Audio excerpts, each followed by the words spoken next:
నమస్తే, welcome to ABK news. నేను మీ ఆదిత్య. ముందుగా బులెటిన్ హెడ్లైన్స్ చూద్దాం. మేడిగడ్డ ప్రాజెక్టుపై ప్రభుత్వం దృష్టి. ప్రాజెక్టును పరిశీలించేందుకు వెళ్లిన సీఎం బృందం. ప్రకటనల కోసం ప్రజాధనమా? ప్రజలపై అప్పుల కుప్పలిక ప్రశ్నించాలి. కేఏ పాల్ సంచలన వ్యాఖ్యలు. నీళ్ల కోసమే చర్చ. చలో నల్గొండ. ప్రజాగలంగా BRS voice. నీళ్ల కోసం లొల్లి షురు. సిరిసిల్ల మున్సిపల్ అధికారుల తీరుపై పద్మశాలి సంఘం అధ్యక్షుడు గోలి వెంకటరమణ ఆగ్రహం. బీఆర్ఎస్ సహాయంలో చేపట్టినటువంటి మేడిగడ్డ ప్రాజెక్టును విజిట్ చేసేందుకు సీఎం రేవంత్ రెడ్డి, మంత్రులు, ప్రజాప్రతినిధులు తరలివెళ్లారు. అసెంబ్లీ సమావేశాల్లో నీళ్ల కేటాయింపుపై విస్తృతంగా చర్చ సాగిన విషయం తెలిసిందే. కాగా గత ప్రభుత్వం హయాంలో ప్రాజెక్టుల కోసం కోట్ల రూపాయలు ఖర్చు చేయగా ప్రాజెక్టులో పటిష్ట లోపం ఉందని నాడు కాంగ్రెస్ నేతలు ఆరోపించారు. తాజాగా అవే విషయంపై మధ్యాహ్నం 3 గంటలకు ప్రాజెక్టుకు చేరుకొని తిరిగి సాయంత్రం 5 గంటలకు హైదరాబాద్కు రానున్నారు.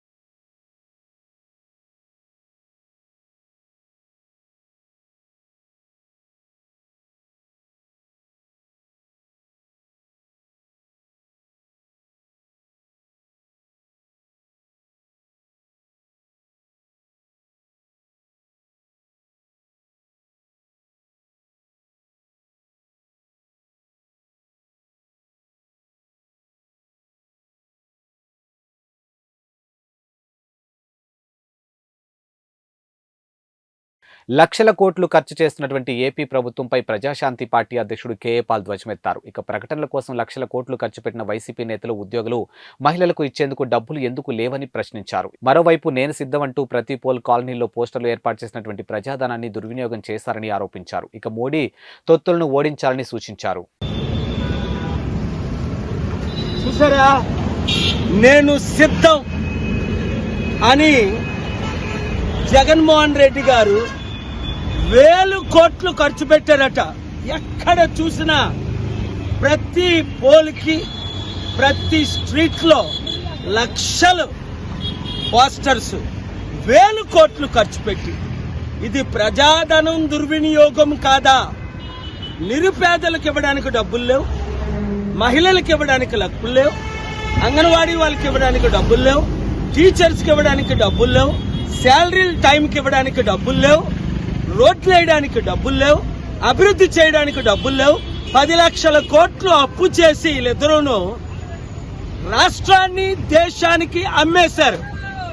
పాలన రావాలి, పాలన మారాలి, చిత్తుగా మోదీ తొత్తుల్ని ఓడించాలి అంటే 7569441275 ప్రతి ఒక్కరికి ఈ వీడియో షేర్ చేయండి, మీడియా ద్వారా, సోషల్ మీడియా ద్వారా. Thank you very much. రండి, ఈ శనివారం 17 తారీఖు సాయంత్రం 6 గంటలకు ఆసిలిమెట్ దగ్గర విశాఖపట్నం మన ఫంక్షన్ హాల్లో ప్రతి వార్డు నుంచి 100,000 మంది తయారవ్వండి. Thank you very much. ప్రతిపక్ష బీఆర్ఎస్ ప్రజాక్షేత్రంలో పోరాటం చేసేందుకు సిద్ధమైంది. ప్రజల కోసం వారి గొంతుకై నిలిచేందుకు హస్త్రాలను సిద్ధం చేస్తుంది. చెలో నల్గొండ పేరుతో బీఆర్ఎస్ పెద్ద సభను తలపెట్టగా మాజీ సీఎం కేసీఆర్ ఈ సభకు ముఖ్య అతిథిగా రానున్నారు. ప్రభుత్వం, కేసీఆర్ ఎలా స్పందిస్తారన్న ఆసక్తి ప్రజల్లో నెలకొంది. మరోవైపు అసెంబ్లీ నీళ్ల కేటాయింపుపై సభలో వాడివేడి చర్చ సాగిన విషయం తెలిసింది. కాగా చెలో నల్గొండ కార్యక్రమానికి తెలంగాణ భవన్ నుండి పార్టీ ఎంపీలు, ఎమ్మెల్యేలు, ఎమ్మెల్సీలు, మాజీ ఎమ్మెల్యేలు, పార్టీ సీనియర్ నాయకులు బయలుదేరి వెళ్లారు.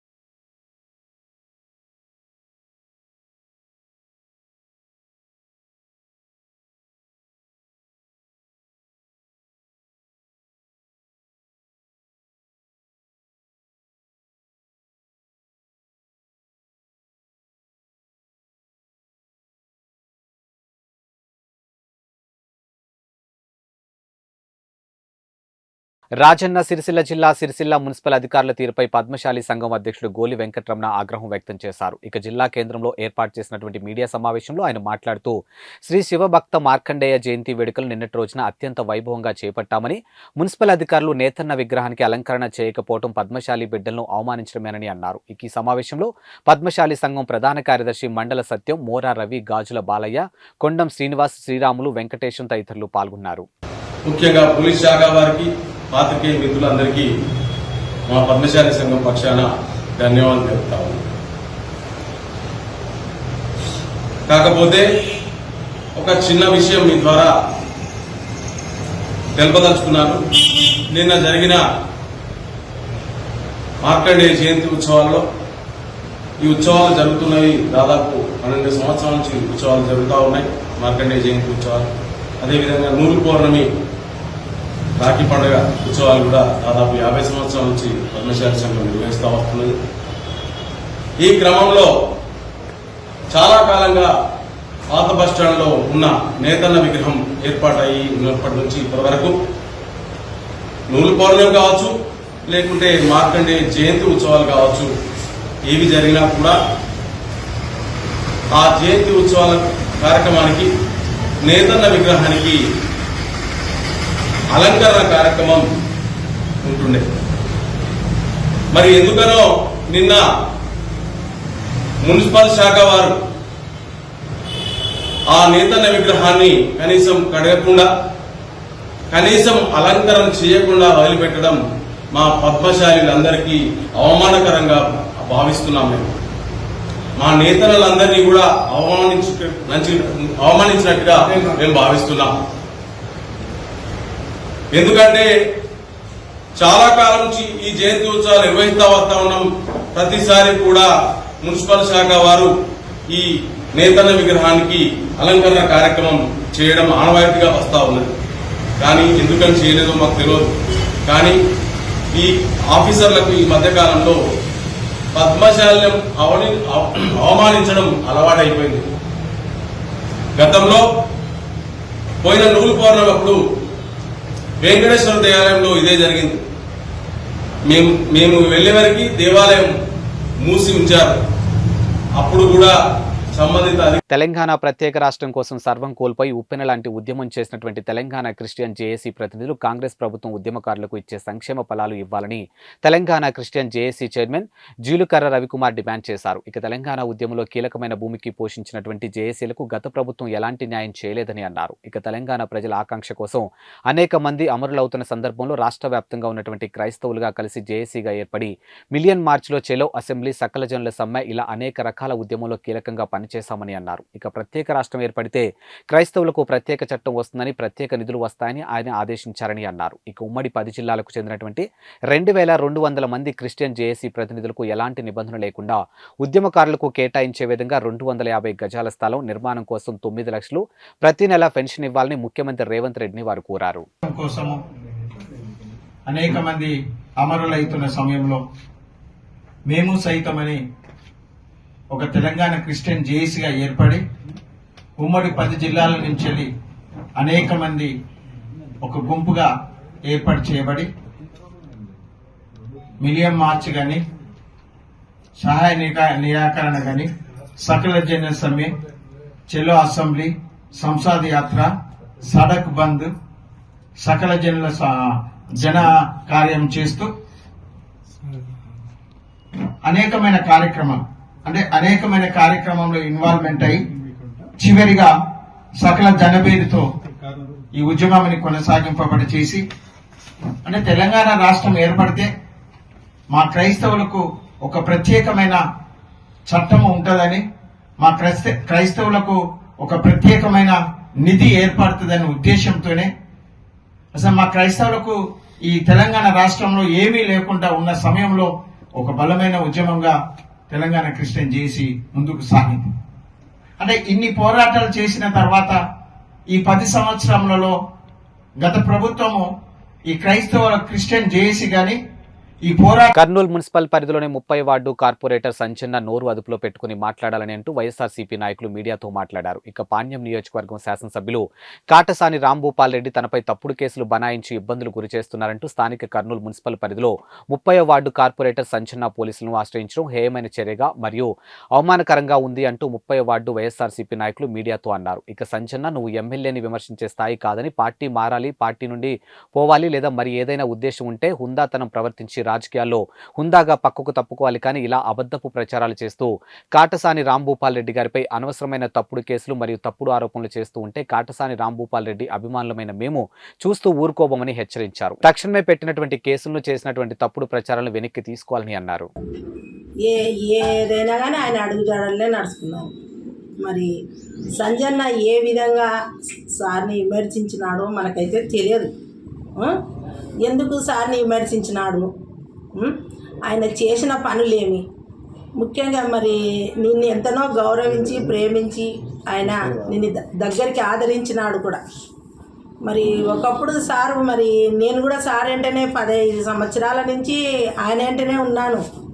మరి నాకు కార్పొరేటర్ సీటు నాకు ఇవ్వాలి, ఆయన తన కొడుకుకు సంజన్న కొడుకుకు ఇచ్చినాడు. ఎందుకు ఇచ్చినాడు? అమ్మా హేమలతమ్మ నీవు వద్దులే, ఇప్పుడు యూత్ ఉంది కాబట్టి యూత్ ద్వారా జయరామ్కి ఇస్తామని జయరామ్కి ఇచ్చినాడు. అయినా నేను భయపడలేదు. సరేనా మీరు ఎట్లా చెప్తే అట్లానే ఆయన అడుగుజాడలే. ఇంతవరకు నేను ఏ పార్టీలో కూడా చేరలేదు, పోలేదు కూడా ఎక్కడికి. మరి కొందరైతే పార్టీలు మార్చుకుంటూనే ఏ పార్టీ వచ్చిందంటే ఆ పార్టీలో వెళ్ళిపోవడము, మరి మళ్ళీ ఈ పార్టీ ఉందంటే ఈ పార్టీలోకి రావడము. వచ్చినా కూడా సారు ఎంతో డబ్బులు ఇచ్చి, మరి సంజన్న నీకేమన్నా డబ్బులు ఖర్చు అయినావా, నీకు పార్టీలో కార్పొరేటర్ సీటుకు రావాలంటే ఒక 10 లక్షలైనా కావాలి ఎవరికైనా కానీ. మరి ఒక్క రూపాయి ఖర్చు పెట్టకుండా ఎమ్మెల్యే సారు నిన్ను గెలిపించి నీ కొడుకుని నిలబెట్టి, నీకు 3 పిల్లలు ఉన్నారంటే కూడా లేదు నీ కొడుకుని నిలబెట్టి అని జయరాముని నిలబెట్టి గెలిపించిన ఆయనకే నీ మీద ఆయనకి ఏమి అంత కేసులు పెట్టడానికి. ఒకసారి మీరు అట్లా ఎమ్మెల్యేని విమర్శించకూడదు, ఎవరినైనా కానీ నువ్వు ఎమ్మెల్యేని విమర్శించకూడదు. మరి సార్ నిన్నేమన్నా ఇప్పుడు వేరే పార్టీల నుంచి నువ్వు వెళ్ళొచ్చినావు కదా, వాళ్ళు నిన్ను బహిష్కరించినారా? ఇప్పుడు ఎవరైనా నీకు పార్టీ వాళ్ళు బహిష్కరించినారా? గౌరీ చరిత్ర వాళ్ళు కానీ ఎవరైనా కానీ ఎవరిని వెళ్ళగొట్టలేరు కదా. ఇప్పుడు నేను సార్ 16 వార్డు నావే అన్నావంట, 16 వార్డులు నీవెందుకైతే వన్నా 30వ వార్డులో నువ్వు నిలబడి ఎన్ని పనులు చేసినావు? ఒక్క మీటింగ్ కన్నా వచ్చినారా మీరు? ఒక్క మీటింగ్ కూడా రాలేదు. విద్యార్థుల భవిష్యత్తు బాగుండాలి అంటే అది ముఖ్యమంత్రి వైఎస్ జగన్మోహన్ రెడ్డితోనే సాధ్యమని ఎమ్మెల్యే కేతిరెడ్డి వెంకటరామరెడ్డి అన్నారు. ఇక శ్రీ సత్యసాయి జిల్లా ధర్మవరం పట్టణంలోని రాఘవేంద్ర స్వామి కళ్యాణ మండపంలో విద్యార్థులతో ఏర్పాటు చేసినటువంటి సమావేశంలో ఎమ్మెల్యే కేతిరెడ్డి వెంకటరామరెడ్డి పాల్గొని విద్యార్థులను ఉద్దేశించి మాట్లాడుతూ వైఎస్ఆర్సీపీ ప్రభుత్వం వచ్చిన తర్వాత విద్యార్థులకు అన్ని వసతులు కల్పించారు. ఇక మన వైఎస్ఆర్ ప్రభుత్వంలో విద్యార్థులకు స్కూళ్లు తెరిచిన రోజు నుంచి జగనన్న విద్యా కానుక కిట్టు, స్కూల్ బ్యాగులతో పాటు ద్విభాషా పాఠ్యపుస్తకాలు, నోట్బుక్స్, షూస్, 3 జతల యూనిఫామ్, సాక్స్, ఆక్స్ఫోర్డ్ డిక్షనరీ పంపిణీ చేశారు. అయితే గత సర్కారు హయాంలో పాఠ్యపుస్తకాలు సైతం ఇవ్వలేని దుస్థితి ఉందని, నేడు ప్రభుత్వ పాఠశాల రూపురేఖలు సమూలంగా మార్పు, ఇంగ్లీష్ మీడియం, సిబిఎస్ విధానం, డిజిటల్ క్లాస్ రూమ్లు, ట్యాబ్లు, బైజూస్ కంటెంట్, విద్యా దీవెన, వసతి దీవెన, అమ్మఒడి, గోరుముద్దతో సహా అనేక పథకాలు అమలు చేశారు. ఇక రాబోయే ఎలక్షన్లో కూడా మనం వైఎస్ జగన్మోహన్ రెడ్డిని ముఖ్యమంత్రిగా గెలిపించుకొని ఇంకెన్నో సంక్షేమ పథకాలు పొంది మంచి భవిష్యత్తు వాటితో నడవాలని విద్యార్థులతో కొనియాడారు. ఈ కార్యక్రమంలో పెద్ద ఎత్తున విద్యార్థులు పాల్గొన్నారు.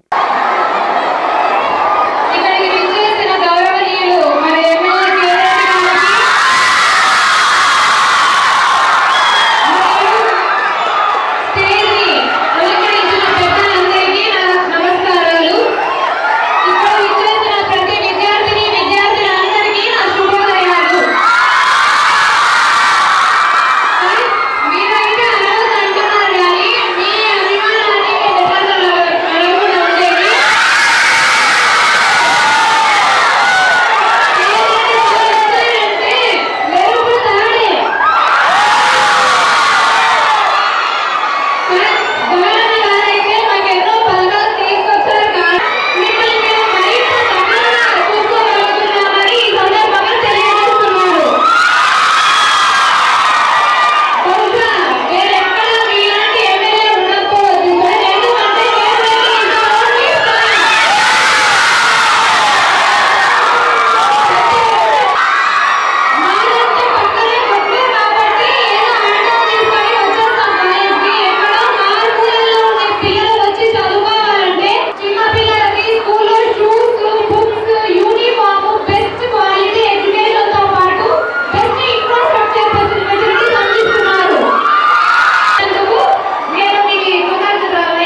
కాకినాడ జిల్లా ఏలేశ్వర మండలం సిరిపురం గ్రామంలో ఇళ్ల స్థలాల విషయంలో భారీ కుంభకోణం జరిగిందని జైభీంరావు భారత్ పార్టీ కాకినాడ జిల్లా వర్కింగ్ ప్రెసిడెంట్ బుంగా సతీష్ కుమార్ ఆరోపించారు. ఇక ఎమ్మెల్యే పర్వత పూర్ణచంద్ర ప్రసాద్ ప్రోద్బలంతో తక్కువ రేటు ఉన్నటువంటి భూమిని ఎక్కువ రేటుకి కొనుగోలు చేశారని అన్నారు. ఇక మంగళవారం జిల్లా అధికారులు ఫిర్యాదు చేశారు. ఇక అనంతరం ఆయన విలేకరులతో మాట్లాడారు. పేదల కోసం ఊరికి దూరంగా నివాసయోగ్యం కాని ముంపు ప్రాంతాల్లో ప్రజల ఇష్టంతో సంబంధం లేకుండా స్థలాలు కొనుగోలు చేశారని అన్నారు. ఇప్పటి వరకు ఆ స్థలమే ప్రజలకు చూపించకుండా పట్టాలిచ్చి ఇప్పుడు కొత్తగా రిజిస్ట్రేషన్ ప్రక్రియ ప్రారంభించడం ప్రజల్ని మోసం చేయడమేనని అన్నారు. ఇక ఎలక్షన్లో ప్రజల్ని మభ్యపెట్టే ప్రయత్నమని మేనిఫెస్టోకి మోసపోవద్దని ప్రజలకు సూచించారు. ఇక ప్రజల్లో ఇళ్ల స్థలాలపై పూర్తిగా వ్యతిరేకత ఉందని, ఎక్కువ విలువ చేసే స్థలాన్ని వైసీపీ ప్రభుత్వ కార్యకర్తలకు కట్టబెట్టి మిగతా వారిని ఊరికే చివరన నెట్టివేశారని, ఇది ముమ్మాటికి కుల వివక్షత అని తెలిపారు. ఇక దీనిని ప్రజలు వ్యతిరేకించాలని పిలుపునిచ్చారు.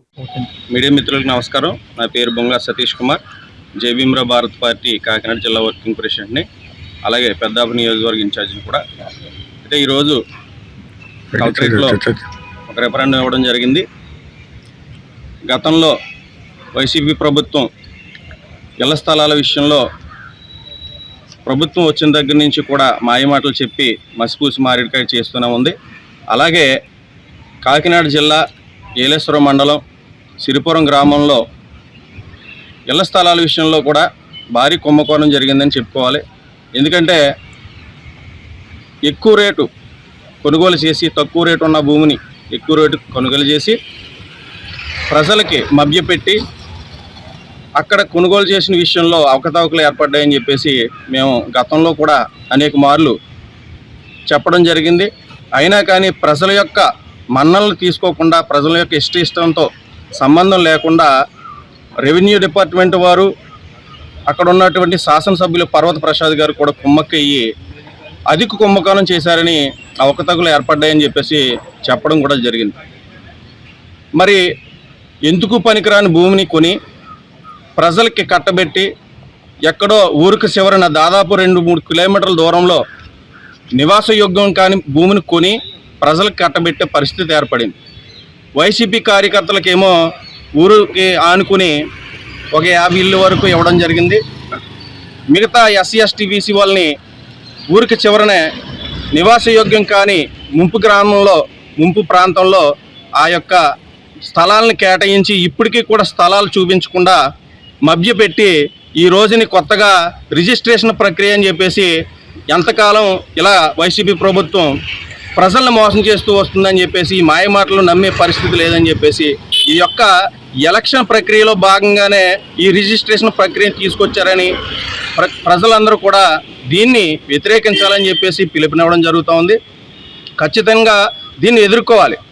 అలాగే పక్కన ఎర్రవరం గ్రామంలో కూడా అనేక మార్లు మేము ఫిర్యాదు చేయడం కూడా జరిగింది. అది కూడా గుంటూరు జిల్లా మంగళగిరిలో డాక్టర్ వైఎస్ఆర్ మరియు ప్రగాఢ కోటయ్య చేనేత భవనం ప్రారంభమైంది. 6 కోట్ల రూపాయల ఖర్చుతో నిర్మించినటువంటి ఈ భవన సముదాయాన్ని ఎంపీ విజయసాయిరెడ్డి ప్రారంభించారు. ఈ సందర్భంగా ఆయన మాట్లాడుతూ ప్రగాఢ కోటయ్య పేరుతో చేనేత భవనం నిర్మించడం ఎంతో సంతోషంగా ఉందని తెలిపారు. ఇక మంగళగిరి నియోజకవర్గంపై సీఎం జగన్మోహన్ రెడ్డి ప్రత్యేక దృష్టి సారించారని అన్నారు. ఇక అదేవిధంగా జనరల్ సీట్లో బీసీలను నిలబెట్టిన ఘనత జగన్మోహన్ రెడ్డికే దక్కుతుందని కొనియాడారు.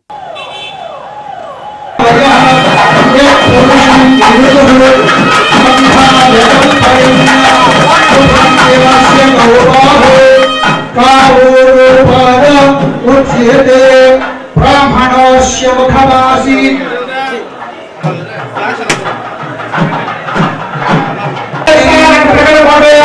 చేనేత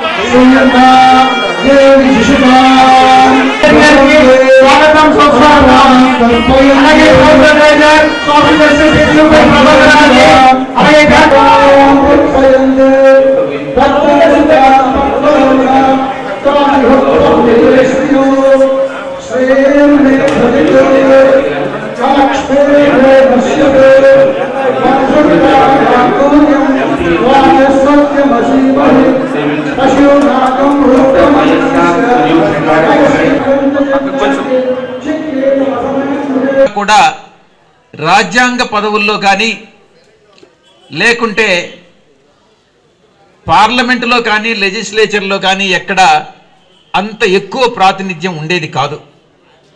72లో కొంతవరకు బీసీ రిప్రజెంటేషన్ వచ్చింది.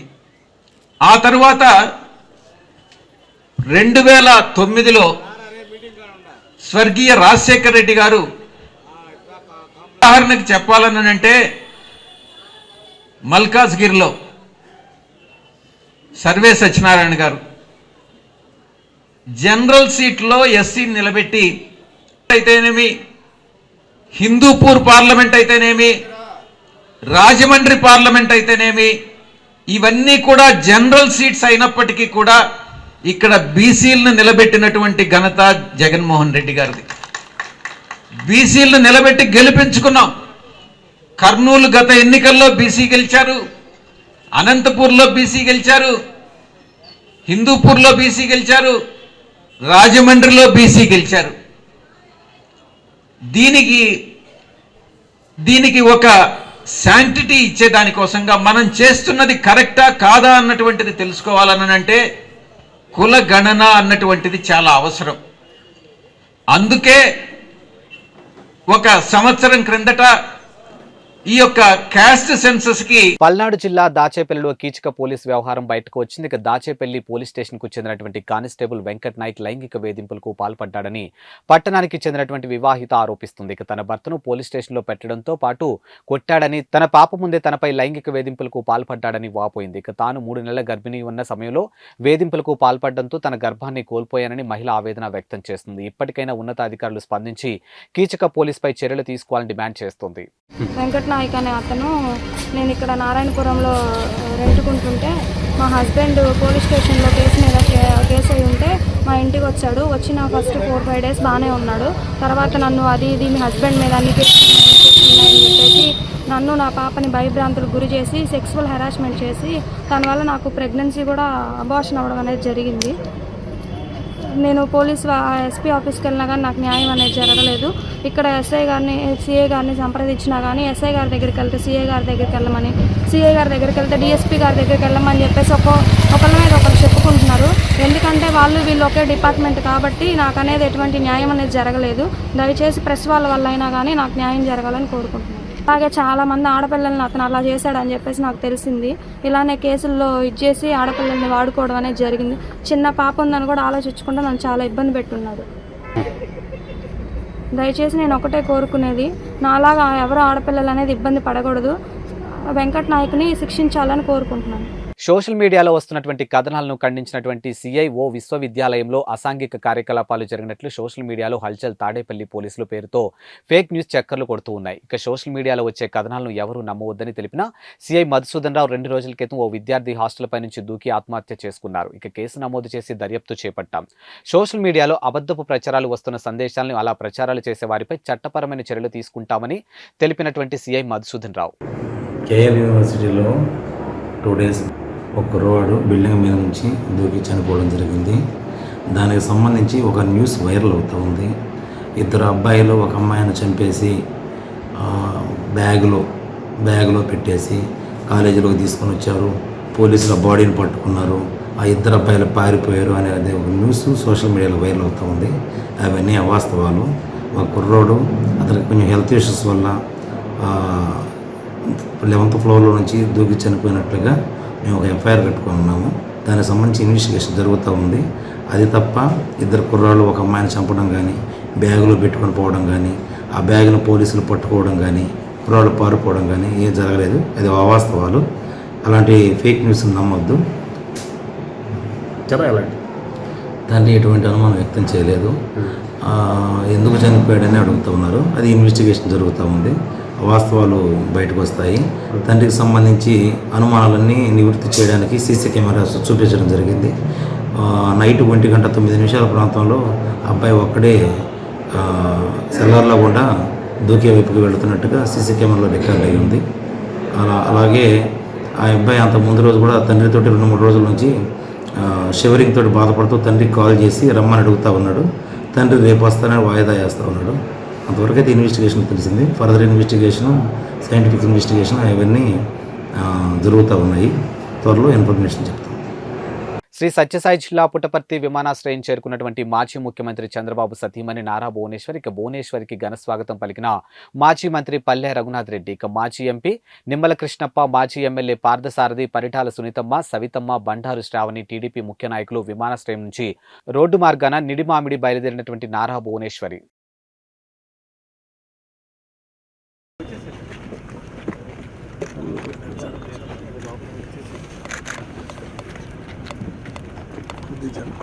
సార్ ఒక్క నిమిషం పోతాను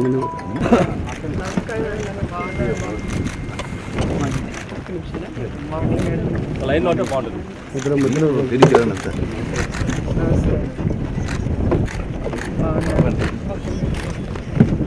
మీరు ఎన్ని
ఇవి వాల్టి బులెటిన్ అప్డేట్స్. మరో బులెటిన్తో మళ్ళీ కలుద్దాం. అంతవరకు సెలవు. నమస్కారం.